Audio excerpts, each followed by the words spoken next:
feel very honoured to be presenting our next guest. Lovely, young. She says she doesn't feel so young anymore, but I think she is. Young Jenny Elleray. So Jenny has been around the principal since 2005 and been travelling the world, teaching, training, coaching for the last 19 years. So that's why she doesn't feel young anymore, but I met Jenny, we were just saying that, I met Jenny in Jamie Smart's room in London in, we think, 2011, 10 or 11, when she was just starting, co-founded the Three Principles movie site, which some of you may remember. The first time I met her, sat next to her, little did I know that the next month I was going to be flying over to her, stay at her home in England and go to an event that Rudy, at that time Rudy and Jenny were putting on. And it was my first introduction really to a very small group gathering, and it was very, very special. So the very first time I met Sue. She didn't actually create a great impression on me. That's another story for another day. So Jenny, thank you for being here. And I also overheard, just as I was passing the conversation you're having, since you've had your gorgeous daughter Luthia, how much you've been led by her and how much you've come to see, and I imagine you're probably going to share some of that with us now. So welcome Jenny to the stage. I'm going to record it for Dave. I'm trying to decide to stand or sit. Can people see me if I sit? Yeah. At the back? Hold the mic near. I'll stand. Thank you. I just wanted to take a moment also to acknowledge Sheila and Sue, because I know I've done events nowhere near this size, how much planning and thinking goes into it, so thank you. And thank you for inviting me. I kind of wanted a title that was quite open. I'm not very good when I think I have to talk about something very specifically, so I've called it Living from an Open Heart. And I feel like that's what happened to me when I came across this understanding. In my life, for whatever reason, I'd created a very, very small world before coming across this. Anxiety, shyness, depression, body image, eating disorders, and the world seemed very small and quite scary. And coming across this at 23 completely changed my life. And I was speaking in the beginners room earlier. I was like, we're all beginners. But I'm so grateful for stumbling into this at such a young age and knowing that that's what I wanted to do with my life, to share with other people. There's so many great speakers here, and I've got to listen to many of them before. And I just encourage you to relax, let it sort of sink in, float in. This isn't a heady thing. I've written a few notes, which I've never done before, but I've started to realise that baby brain is a real thing. And I sometimes am talking and then completely lose my train of thought. But I do put that down to lack of sleep now for 2.5 years. So for those of you who don't know me very well, my first introduction to the principles with Dr. Roger Mills in 2005. And Dean is in the room, who my sister had met and said, I've met these people, they're going to an event in London, do you want to come? And at the time I hadn't spent much time with my sister, so I was like, okay, what's it about? And she's like, I don't really know, but there's going to be a psychologist there. So in my mind I thought, okay, a psychologist, it must be quite good. It's not going to be one of these weird things that she'd taken to before, where you had to pick a power animal and things that I found very strange at that time. And over the 3 days, everything I thought I knew about myself and life started to just settle and fall and fall, and I got quieter and quieter and quieter. And what seemed to fill that space was just a feeling of peace that I hadn't experienced in a really long time, like moments, but not sustained. And that stillness and that peace is something that is now the backdrop of my life. And I have all kinds of feelings. I've got anxious before speaking tonight. I can get annoyed, I can get judgmental, I still have all of that stuff, the normal human stuff. But that peace of mind and that quiet is the backdrop of my life. And it's where I come from and go back to. So amidst the noise of it all, that's what I feel now guides. And I've spent a few nights when I've been awake with Lucia thinking, what am I going to talk about? And I've had some great talks in my head with things I might say and stories. And some of them I hope will come to mind. If not, I have got a few notes.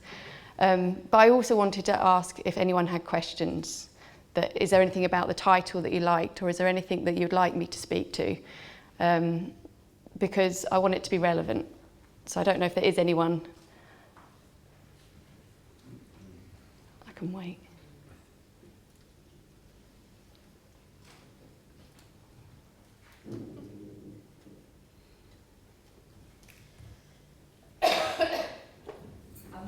I also feel I live in an open heart, and I just would like to know what it means to you. So she said she knows what she feels she also lives from an open heart, but what does that mean to me? I'd say before coming across this, I'd closed down and I had a lot of judgment and fear of people and life. And I wasn't that forgiving. I found it quite hard to really show affection and be loving. And suddenly, I could kind of be with someone I'd never met before and just feel that connection and that love for them. Because you start to realise that we're the same. We're all the same. We're all born into a world of infinite potential, and then we start creating with these incredible principles. We create character and story and identity. And then we start acting out of that. And that can become so restrictive. And I think that's the thing I start to notice, is that I can show up in different situations and I'm not the history, they're not the version of me. Way more present to the actual moment without needing to go back into my directory of how I should show up in this moment. So it's a much more present way of being. I feel like I used to live in my head either in the past, ruminating, or panicking and thinking about the future.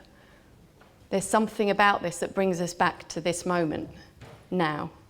And I remember sitting in that room and Dr. Roger Mills saying, "Can you hear the ticking clock?"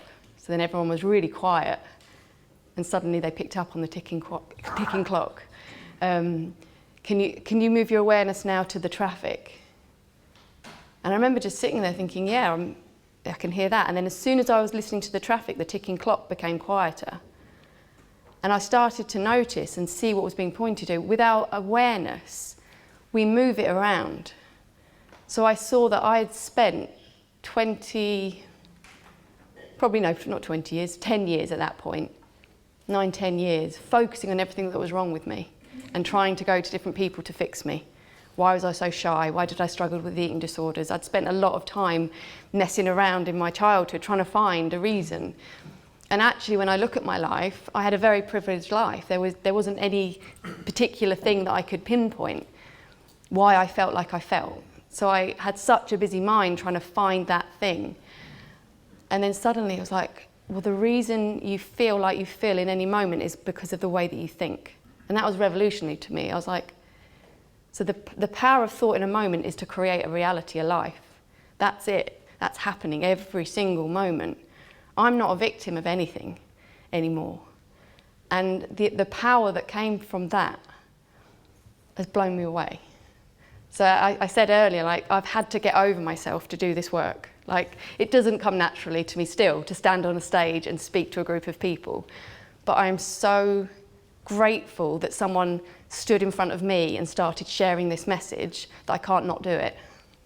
So then over the years, I've had the absolute privilege of going out to Santa Clara County with Gab and Linda, I saw Linda a moment ago. And they took us into the jails, they took us into the prison and the stage 2, and I got to see this work in real time with people literally incarcerated, and they were finding that space within them that I'd found within me, and they were the same as me. They weren't these terrible people that I thought they were. So that completely blew my mind. And like the work that you guys have done out there is incredible. The amount of lives that have been touched. Yeah, it's incredible. But that was like my real kind of real-time education in this. I'd seen it for myself to be true, and then suddenly I got to go and witness it. And then after the 2015 earthquake in Nepal, we got to go out there and work with people. And it's the kind of life that I never would have thought possible for me, to suddenly be able to go out and sit with people and work with groups of people, sharing with them the simplicity that exists when we let our minds quieten down and we start to see that we are the creator of our life. We are the creator of our experience. There is freedom there. So the thing that I found the most incredible was that actually this understanding is just so close to the surface in Nepal. Like it's within their culture, I feel like it's already been pointed at so much, but we came in with our own language, but really we were speaking to what's already kind of realised there. And seeing people who had lost everything wanting to share with us, wanting to welcome us into their little shack. You saw the resilience. Like I'd been speaking about resilience. I'd seen my own resilience, and then suddenly to see it firsthand. We are incredible beings. We're incredible. And we can get so lost and make ourselves so small, but actually, when we fall back into our heart, when we fall back into that space, we've got everything we need. And I think in 2005, in a small room in London with about 30 or 40 people, I got reintroduced to myself. I got reintroduced to the best guide, the best teacher, and I haven't felt the need to look outside since. It's like I found that place. And it hasn't meant that I've not gone to conferences or trainings, but it's like I know that I've scratched the surface of something so deep and so profound that I'm just grateful for what I've seen, but open to more. And I think there isn't an expert in this. Like some of the questions that I've had when I've just been walking around is, but when you've seen, and I think this idea that there's a certain place to get to, this idea that we're going to see enough where we're never going to have to experience a low mood or sadness, or it's like this isn't a perfection model. It's not a place to get to. It's a recognition of what we are already. We're already here, we're already whole, we've got everything we need right now to live, and it's been serving us in our life, but it gets covered up. And I feel like this understanding, this conversation is pointing to life. It's life. And for a while, I think, I used to think, you know, I've got 3 days, how am I going to tell everyone everything? And then it was like, oh my God, I've got 3 days. How on earth do you fill it?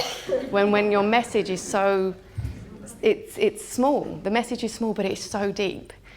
And I think the fact that I've been learning and being around this for 20 years kind of shows that. And I still feel like a beginner. Definitely feel like a beginner. But it's been the greatest gift of my life to be able to see this for myself, share it with friends and family, work with people, and now have a daughter.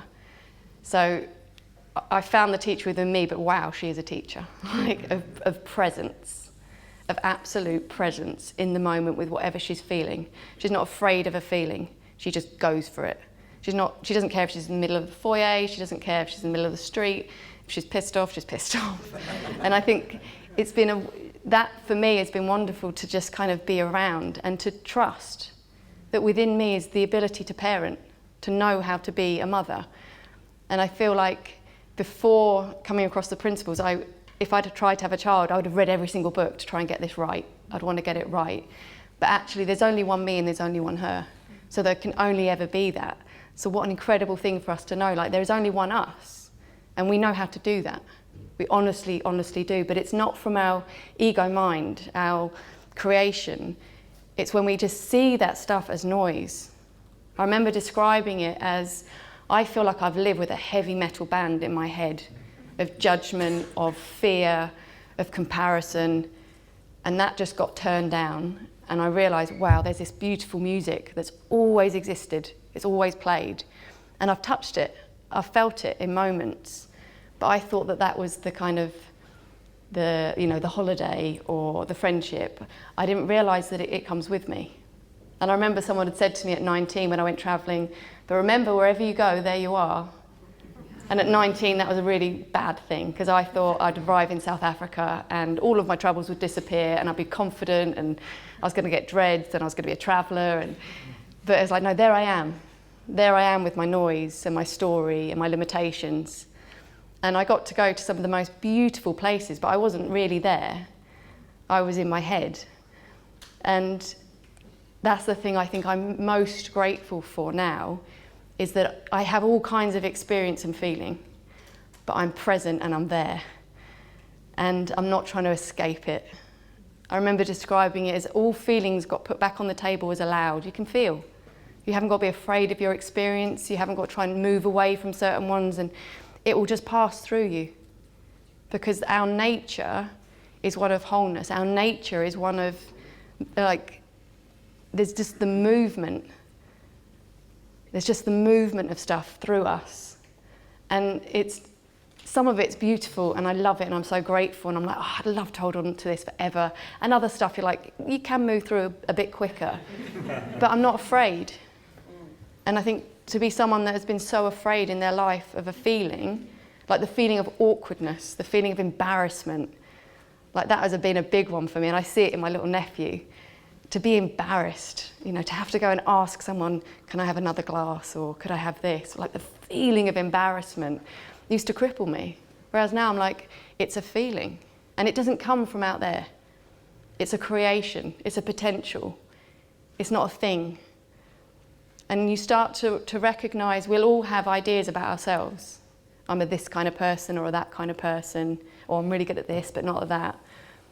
But we don't see that is a limit of thought. It's a limit that we have placed upon ourselves. And that at any time, if that can just quieten down or collapse even, what is possible for us is incredible. And I think it's very easy to kind of listen to stories of people that have done incredible things in this life and think they have something we don't. But I feel like what Roger Mills opened up to me through Sid's message was, that exists within you. That creative, incredible genius exists within you, and that's special, but actually it exists within everyone. We're all special in that way, and we're all ordinary because it's just how it is. And I've gone through so many phases of understanding with this. Like, I remember going to someone's training and thinking, wow, the way that you share is so amazing. I want to be more like you, and trying that out. But I can't do it. I can't remember the funny stories or the metaphors. I'm not very good at paraphrasing. And there's been times where there's been incredible teachers that a diagram has struck me and it's helped me so much clear things up. And it's been part of my learning and my understanding and my uncovering. But then at some point, it didn't feel relevant anymore. And so that's what I encourage. Like, what comes alive for you today or over these few days is relevant in this moment now. It's teaching you now, but allow that to come in and do its thing and then allow new, fresh.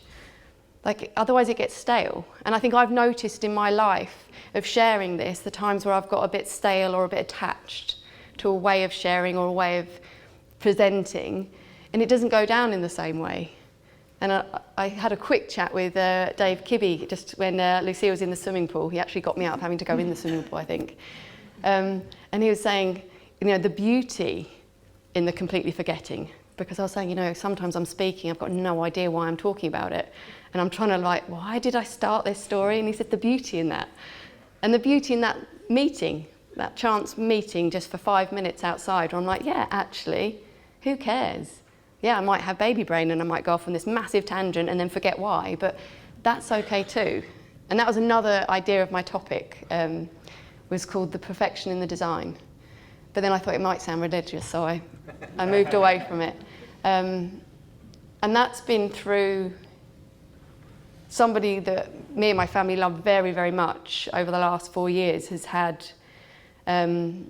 different psychosis. I've had 2 quite severe psychosis kind of experiences, and then sort of delusional kind of far out thinking.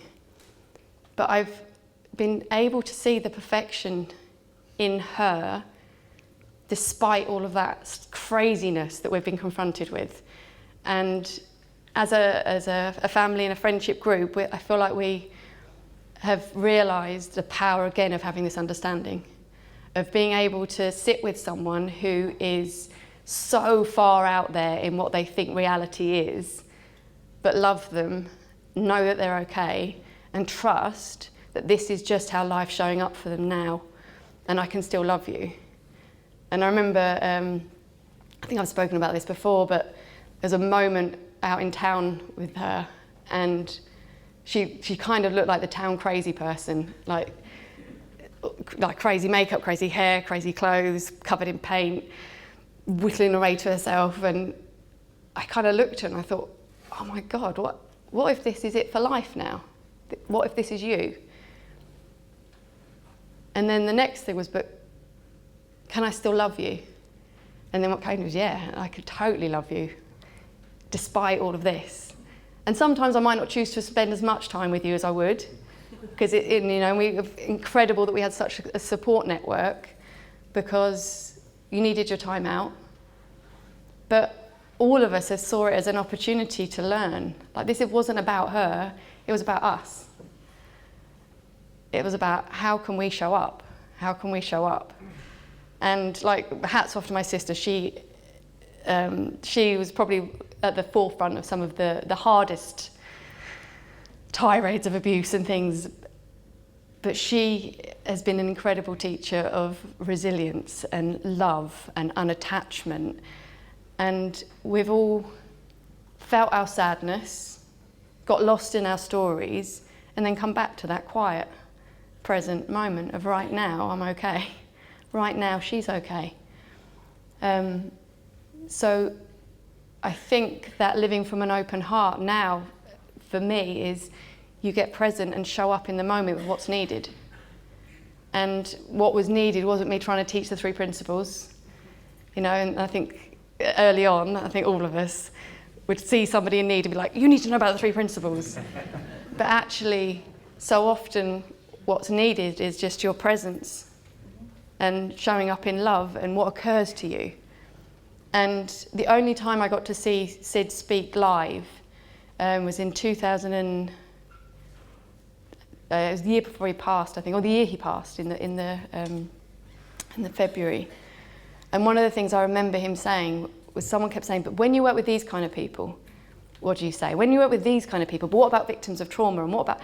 And he just kept saying, yeah, but see this for yourself, and then you'll know how to show up, you'll know what to say. See this for yourself. And it seemed like, I remember just sitting there thinking, this is the answer. This is the answer. I haven't got any questions anymore. Find that place within yourself. You've all found it, you've all experienced it, and it might have been fleeting. It might have been a moment lost in music, a moment getting touched by a piece of art, or just a moment walking down and feeling the breeze, whatever it was, a moment of stillness. That's it. Nothing in your life had changed, but you experienced it. So we've already got what we're looking for. And I think I had been searching and trying to fix myself and be better, and then suddenly someone said, no, you've already got what you need inside of you. It's quieter. Your story, your character. And the other thing recently I've noticed as being a parent is how I can get lazy. I can go back into old patterns and old behaviours, and it can click in. But having Lucia has made me want to recognise that and drop it quicker. I don't need it anymore. And I feel like I don't want her to pick up. Like, so when I now go to baby groups, when haven't met anyone before, and I walk in with Lucia, I have my moment of like, oh, I don't know anyone. Everyone seems to know everyone. Everyone seems to know where everything is and what they're doing. I let that come and go. And then I walk in with her and I introduce, and she's actually one of the most social things most of the time. Like, she's definitely, picked up on some of Dave's things, because he will talk to everyone and anyone.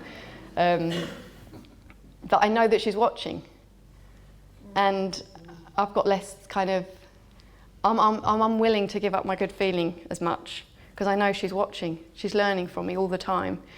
And you know, these first 3 years, they say, are very important, but I think just in life, that I know that there's going to be things that I've said or done that she'll create ideas. Like, I can't parent perfectly, but I'm all right with that, because there's a perfection within her that's within me, and we're all just here doing the best that we can. And I think that's another thing that took so much off my mind.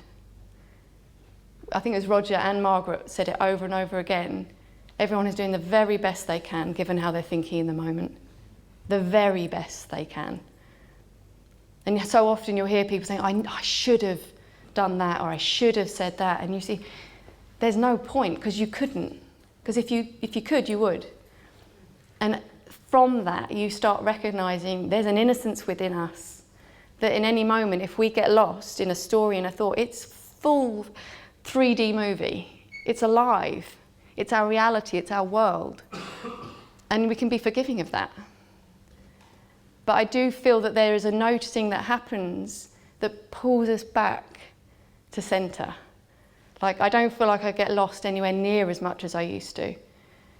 And one of the things I used to say, I wish I could see a little bit more about the principles around jealousy or around insecurity. Like, there's certain areas I'm like, this has changed my life, but this one thing. And then after having Lucia, like, I have no idea what I used to do with my time, because I don't feel like I ever have any time.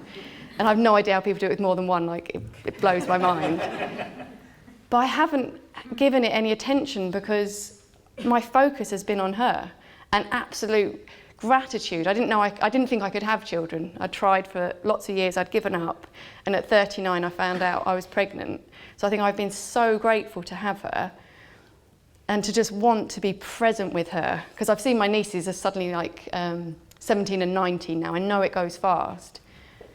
And then I remember saying to Dave when we did one of our online retreats, like, God, this huge chunk of thinking, it's not there anymore. Like, it's fallen away. That chunk of thinking that I've had targeted as, I'd love to see more around the principles and this, I'd kept it alive with my idea that there was something wrong with it, that it needed to change. And I think that's the thing, we keep it alive by thinking it's a problem rather than a thought. We objectify it as a something. And I think if we can start to notice that more, oh, I've got this area of my life as a something, as a something more than thought. And it's not saying that thought isn't huge. It's like, I remember early on we'd say, it's just your thinking, it's just your thinking. And then I remember being like, no, but it's all thought. It's not just thought, it's all thought. But at the same time, it's here and then it's gone. It's here and then it's gone. Like, it's our everything, and it comes in and it totally takes our attention, and then we can move on to something else and something else. And I think that's the beauty of this, is like, you realise there is not the past that we need to deal with or do anything with. There isn't the future that we need to try and get to or figure out or know now. There is only this moment here. And I feel like I've had so many shifts and insight about my past through this understanding, whereas my past looks totally different now. Nothing's changed, everything feels different. Thank you. Yeah, I had no idea 5 minutes was left. Thank you. And I just said to Pete, I'm going to totally lose track of time. Please try and get my attention. But yeah, 5 minutes. Is there any questions or anything people would like me to speak to? Yeah, Jenny, if this is all as powerful as you say, and I have no doubt that it is, and if we are truly complete and we're not broken, we don't need fixing, which I also believe to be the case, why are we constantly giving messages that we are broken, we need fixing? Well, I've got lots of opinions about that, but I feel like we've kind of had lost people in this world. We're lost. And then it's almost like our life, we suddenly then find ourselves. But I don't know, you don't know the contrast. I don't know is the answer. Like as human beings, I don't know why we create little egos and characters and feel really restricted. We just do. But like watching it in Lucia, it's totally innocent. Like she's fallen in love with a doll called Raya, well she's named her Raya, and she comes everywhere with her. And she can get quite upset if she hasn't got her or another child tries to touch her, or like we're just little characters. We're born into this incredible world and then we just start creating ideas. We have the principles and they're invisible to us. And I still get lost in thought in my creations, and it looks like that person's annoying or that situation has the ability to make me feel. So it's because we're here in full 3D, principles creating. I don't know if it would feel the same if we were always just, oh, and that's thought in the moment, that's thought in the moment. Like, we get to be here and experience and feel. And I guess in the same way we go to different movies, to be scared, to be sad, like, it's all life. So I don't know why we get so lost, but I can see that through the principles, what is created doesn't look like a creation. It looks like the truth. So that's why I feel like the principles are so powerful, because it wakes people up, like, oh, actually, do you know what? What you thought was true was a creation of your mind. And actually, there's the power within us as beings to create and create and create. So you're not limited with that. And I think that one little piece, if that's missing, then we make a creation and we hold it, we become attached to it. Like I had been to so many therapists who were so kind, trying to figure out why have you got eating disorders? Why are you shy? Like I just attached to an idea, but I didn't know. So I feel like throughout time, people have tried to point to it, but we get lost. Like I've created dogma around the principles and rules, and what it's pointing to is ultimate freedom to wake up and see what life is, but we then create ideas about it. So it doesn't matter what you think you know, we're still going to create and it's going to look real until it doesn't. But I'm grateful for every experience I've had in my life, for the hard times and the lostness, as much as the beauty and the love. I'm so grateful for it all. And I know that when I've worked with people, generally that's what starts to come to people, is like, I wouldn't have ever known the contrast if I had not got so lost. And actually, I think when we were filming out in America, it did seem that some of the people in the most dire situations, when they woke up, it seemed like the biggest shift, because I think the contrast of finding that place, that, yeah, I have no idea why it's set up like it is. I just know that's how it happens. I think you touched on this already, but like when it comes to parenting, what was the most challenging experience in terms of those tensions that they feel? And just don't know what to do. Like, how did you manage to like just compose yourself and like what the class you could give for example? Did everyone hear the question? No. All right. And so, as a parent, is there any advice for when you're with a tantruming toddler and that kind of thing? I'm quite lucky. I had quite a lot of experience helping to parent my sister's kids. Like I got to spend lots of time with them. I would just say, give yourself a break. Like it's full on. And I've got one who's 2.5. And everyone says, people say that it ramps up in the 2s, but who knows? But just trust in yourself. Go easy on yourself, because sometimes when you've had the same thing said to you 50 times, you're like, I know. I know. Like, you feel like you're going mad. Or when you're like, please, can we just put some clothes on so we can get out of the house? Any of them. You can wear your pyjamas if you want, anything. Just put something on so we can leave the house. But I've been gifted, I feel like one of my gifts, which I feel I've always had, is patience. I've got a lot of patience. And Dave often says to me, I've not got the patience level. Like, he had to just walk away from her when she wouldn't get dressed. He's like, oh my God, can you just put your clothes on? So it's being kind to ourselves and understanding that they're just little beings that have got their whole world, their whole reality going on. And a game to them in that moment when you're trying to stop it or move it, it's their everything. And it's like you're in the middle of an amazing project and it's all going brilliantly. And you're like, no, it's tea time, you have to stop. Like, so giving them that kind of same level of understanding. Like, their world is just as real to them as yours is to you. But to go easy on yourself. And I don't ever stand here as an expert. Like I've said, I will never judge another parent for anything because I've got no idea. Like, you just do the best you can in the moment with what you're faced with. And I feel like Lucia so far has been a breeze in so many ways. But yeah, just don't be hard on yourself. Finished. Thank you.